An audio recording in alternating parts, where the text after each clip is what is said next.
বন্দে ভারত এক্সপ্রেসের যুগে প্রবেশ করেছে ভারতীয় রেল। কিছুদিন পরে হয়তো বুলেট ট্রেনও চলবে। এই অবস্থায় কি আশ্চর্য, হাওড়া স্টেশনে দেখা হয়ে গেল নীল রঙের আইসিএফ রেকেট ট্রেনের সঙ্গে।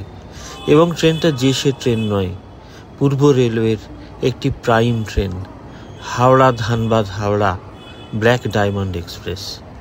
ছোটবেলার কথা মনে আছে, হাওড়ার একমাত্র এই ট্রেনে দোতলা কোচ ছিল, তবে সেটা দেখতে যতটা অভিনব ততটা আরামদায়ক ছিল না, কারণ ছিল নন এসি কোচ এবং জানালা ছিল প্ল্যাটফর্মের লেভেলে।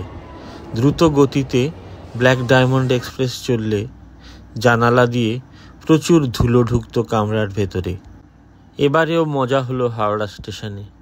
ব্ল্যাক ডায়মন্ড এক্সপ্রেসের নীল রেকের পাশে দেখা হয়ে গেল হাওড়া এনজেপি হাওড়া বন্দে ভারত এক্সপ্রেসের সঙ্গে। ভারতীয় রেলওয়ের হারানো দিন আর আগামী দিন একই ফ্রেমে ধরা রইল চিরকালীন হয়ে।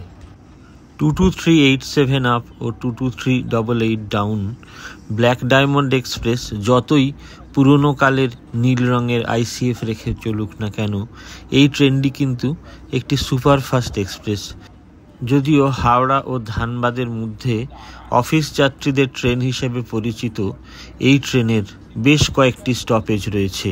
আপ ডিরেকশানে অর্থাৎ ধানবাদ অভিমুখে ব্ল্যাক ডায়মন্ড এক্সপ্রেস হাওড়া থেকে ছাড়ে সকাল 6টা বেজে 15 মিনিটে, ব্যান্ডেল পৌঁছয় সকাল 7টা বেজে 1 মিনিটে, বর্ধমান পৌঁছয় 7টা বেজে 57 মিনিটে, দুর্গাপুর পৌঁছয় সকাল 8টা বেজে 57 মিনিটে, অন্ডাল পৌঁছয় সকাল 9টা বেজে 15 মিনিটে, রানীগঞ্জ পৌঁছয় সকাল 9টা বেজে 24 মিনিটে, আসানসোল পৌঁছয় সকাল 9টা বেজে 41 মিনিটে এবং ধানবাদ পৌঁছে দেয় বেলা 11টা বেজে 18 মিনিটে। এছাড়াও মানকর, পানাগড়, ওয়ারিয়া, বরাকর ও আরও কয়েকটি স্টপেজ রয়েছে ব্ল্যাক ডায়মন্ড এক্সপ্রেসের, কোথাও 1 মিনিট, কোথাও বা 2 মিনিট। ডাউন যাত্রায় 22388 ব্ল্যাক ডায়মন্ড এক্সপ্রেস ধানবাদ থেকে ছাড়ে বিকেল 4টে বেজে 20 মিনিটে, আসানসোল থেকে ছাড়ে বিকেল 5টা বেজে 37 মিনিটে, রানীগঞ্জ থেকে ছাড়ে বিকেল 5টা বেজে 53 মিনিটে, অন্ডাল থেকে ছাড়ে সন্ধে 6টা বেজে 2 মিনিটে, দুর্গাপুর থেকে ছাড়ে সন্ধে 6টা বেজে 21 মিনিটে এবং বর্ধমান ছাড়ে সন্ধে 7টা বেজে 25 মিনিটে। ট্রেনটি হাওড়া পৌঁছয় রাত্রি 9টা বেজে 20 মিনিটে। ব্ল্যাক ডায়মন্ড এক্সপ্রেসের মোট স্টপেজ 14টি।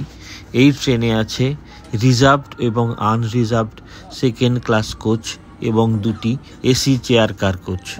হাওড়া ও ধানবাদের মধ্যে এই ট্রেনটি চলার পথে মোট 272 কিলোমিটার পথ অতিক্রম করে। প্রসঙ্গত জানিয়ে রাখি, হাওড়া ও ধানবাদের মধ্যে চলাচলকারী অপর গুরুত্বপূর্ণ ট্রেন কোলফিল্ড এক্সপ্রেস কিন্তু যথেষ্ট আধুনিক। এই ট্রেনটি আর আইসিএফ রেখে চলে না, অনেক দিন হয়ে গেল এই ট্রেনটি এলএইচবি রেখে চলে এবং রেক শেয়ারিং করে অগ্নিবীণা এক্সপ্রেস ও শান্তিনিকেতন এক্সপ্রেসের সঙ্গে।